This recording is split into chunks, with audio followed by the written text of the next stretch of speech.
Assalamualaikum warahmatullahi wabarakatuh. Perkenalkan, nama saya Tibur Hani, lahir di Lampung 7 Oktober 1992. Saya alumni KPI Fakultas Dakwah UIN Sunan Kalijaga Yogyakarta tahun 2017, dan saat ini saya menggeluti usaha di bidang studio foto dan video.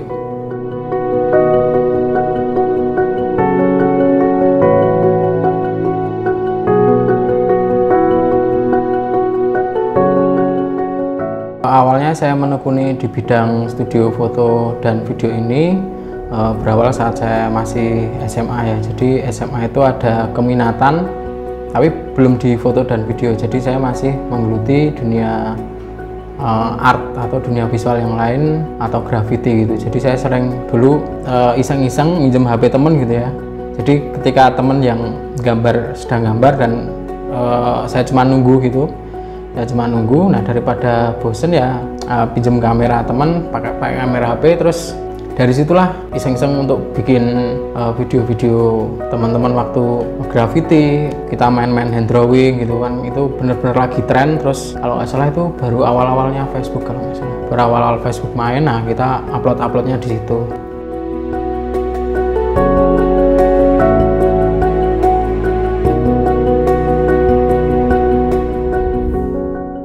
Ceritanya di SMA itu kan saya ada tim muralnya itu 5 orang. Nah ketika sudah lulus ini, keempat orang itu mereka masuk ke dunia desain. Jadi 3 orang ke DKV di Tamsis itu, di MSD. Nah yang satu kuliah lagi di ISI. Nah sedangkan saya ini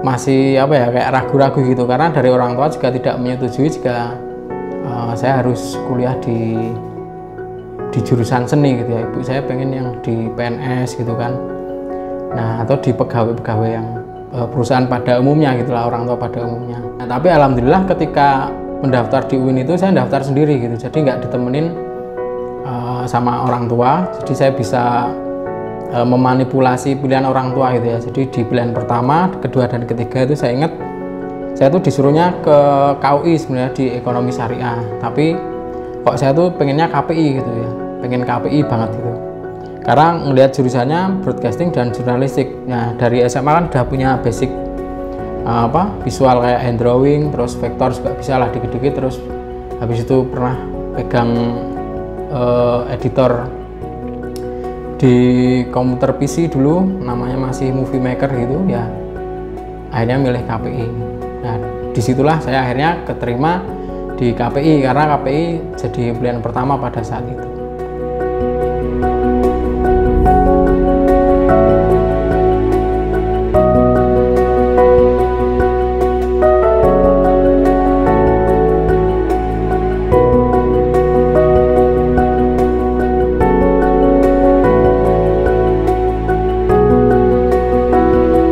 Di semester ketiga dan keempat itu baru saya mengenal keminatan anak-anak atau teman-teman KPI pada saat itu di bidang komunikasi visual, katakanlah di jurnalistik maupun broadcasting yang sesuai konsentrasi. Nah, namun pada saat itu memang belum ada konsentrasi. Jadi secara kultur kalau boleh bisa dibilang sekat-sekatnya antara anak yang senang film, anak yang senang jurnalistik, terus anak yang mungkin senang di TV gitu ya, itu nggak ada sekat. Jadi kita benar-benar ngumpul jadi satu, karena kan sekelas terus gitu. Nah akhirnya kita sama teman-teman berinisiatif untuk bikin majalah, sekaligus bikin kayak komunitas kecil-kecilan gitu, yang mereka nggak ikut JCM, nggak ikut Suka TV, nggak ikut Arena dan lain sebagainya itu. Nah kita kumpulin. Nah akhirnya kita belajar bareng-bareng, minimal mereka punya satu pemikiran atau ada inspirasi, kayaknya aku bagus di sini. Akhirnya dia bisa menekuni hal tersebut gitu. Akhirnya ya saya dan teman-teman yang dari komunitas kecil ini iseng-iseng lah untuk produktif. Nah untuk produktif itu harus ada jalannya. Nah gimana jalannya ya, salah satu cara yang tercepat dan terbaiknya ya kita ikut-ikut lomba, cari-cari lomba di internet gitu ya, di Facebook. Ketemulah akhirnya dengan satu lomba yang lumayan bergengsi gitu, namanya Pinastika. Itu lomba iklan nasional yang cukup bergengsi ternyata. Nah saat itu kita nggak tahu ternyata acaranya, eventnya tuh segede itu gitu. Nah kita asal ikut-ikut aja gitu, asal ikut, ngobrol-ngobrol. Ternyata pendaftaran itu 75.000 di kantin ketemulah dengan salah satu dosen ya, namanya Pak Nanang. Terus pas beliau juga ngopi di kantin, saya speak gitu ya, Pak aku mau ikut lomba, ini dananya segini. Terus akhirnya emang idemu gimana? Akhirnya sharing ide, dikasih modal lah sama Pak Nanang itu 150. Jadi kita bikin 2 video ya untuk ikut di Pinastika itu. Ya akhirnya singkat cerita kita berhasil dapat silver ya.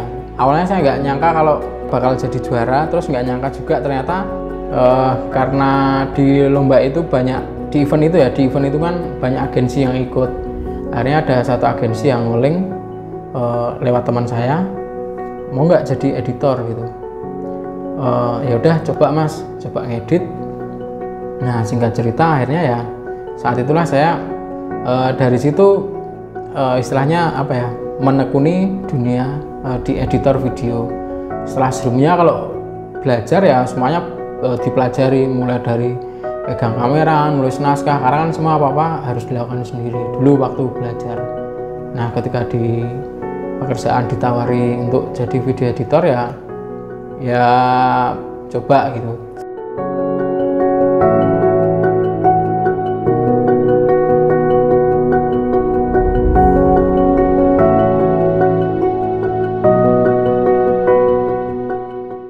Saya kerja lumayan panjang, itu 4 tahun.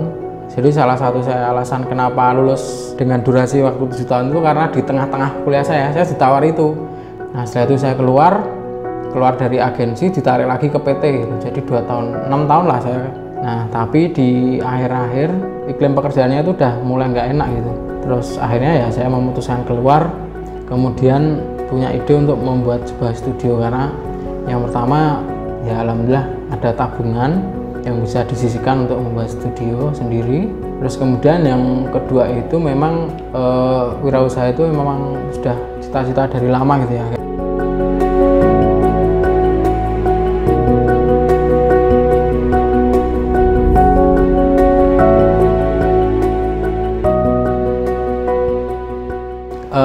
Ide saya awalnya itu kenapa studio foto.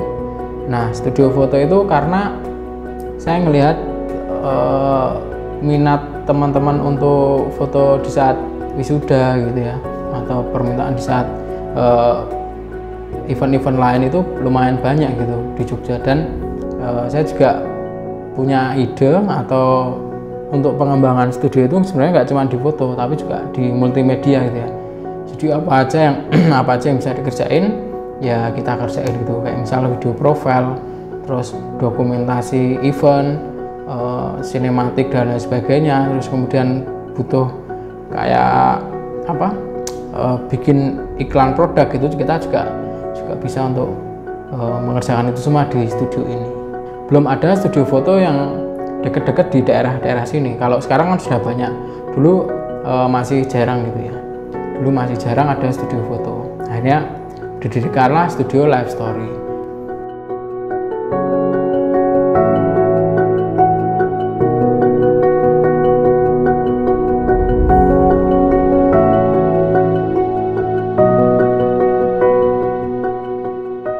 Oke, mungkin sedikit pesan dari saya untuk teman-teman yang sedang atau mau masuk ke prodi KPI. Tetap semangat untuk belajar, tetap semangat untuk mencari ilmu, baik yang ada di dalam KPI maupun ilmu yang ada di luar KPI. Karena kita sedang berada di industri komunikasi gitu ya, di dunia komunikasi yang membutuhkan ilmu-ilmu praktis gitu. Saya harap teman-teman bisa bergerak di dalam maupun di luar gitu ya, aktif untuk mencari jam terbang, mencari banyak pengalaman, kemudian mencari skill-skill baru yang mungkin belum terasah, bisa teman-teman asah. Terus kemudian mengikuti berbagai macam perlombaan juga, itu akan menambah skill dan otomatis menambah pengalaman teman-teman.